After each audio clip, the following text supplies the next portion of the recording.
శివరాత్రి రోజు మర్చిపోకుండా ఈ రంగు గాజులు వేసుకుంటే ఈశ్వరుడే ఐశ్వర్య వర్షాన్ని కురిపిస్తాడు. కాబట్టి ఈ మహాశివరాత్రి రోజు మర్చిపోకుండా గుర్తుపెట్టుకోండి.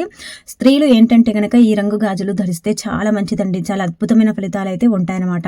అలానే కాకుండా మీకు శివపార్వతుల యొక్క అనుగ్రహం కూడా కలుగుతుందని చెప్పొచ్చు.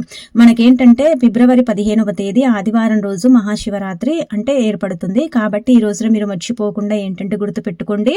మనం భక్తి శ్రద్ధలతో ఆ పరమశివుడికి ఒక చిన్న దీపం పెట్టినా సరేనండి, శివయ్య అనుగ్రహం అనేది మనకు ఖచ్చితంగా కలుగుతుందని మనందరికీ తెలిసిందే కదా. అయితే మహాశివరాత్రి అంటే ఊరు వాడ తేడా లేకుండా శివనామ స్వరూపణతో అంటే పల్లెలన్నీ కూడా మారుమోగుతూ ఉంటాయి. పట్టణాలలో కూడా అంతే కదా.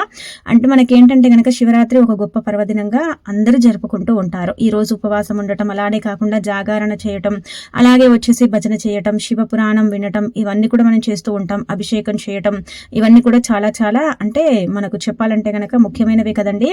అయితే ఈ రోజున మీరు ఏంటంటే గుర్తు పెట్టుకోండి, మనం ఎలాగో అంటే ఆ శివుణ్ణి పూజించే ముందు ఈ రంగు గాజులు ధరిస్తే చాలా మంచిదండి.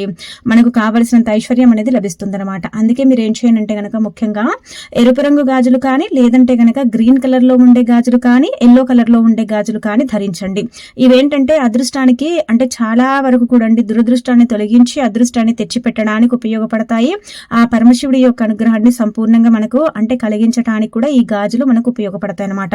అందుకే ఈ రంగులో ఉండే గాజులు ధరించండి. ఎరుపు అదృష్టం, గ్రీన్ ఏంటంటే గనక మన యొక్క అంటే చెప్పాలంటే గనక మనలో ఒక దైవశక్తిని పెంపొందించడానికి గ్రీన్ ఉపయోగపడుతుంది. ఎల్లో ఏంటంటే గనక చాలా వరకు కూడా అంటే మంగళకరమైనదిగా భావిస్తారు. కాబట్టి ఈ 3 రంగుల్లో ఏదైనా ధరించవచ్చు.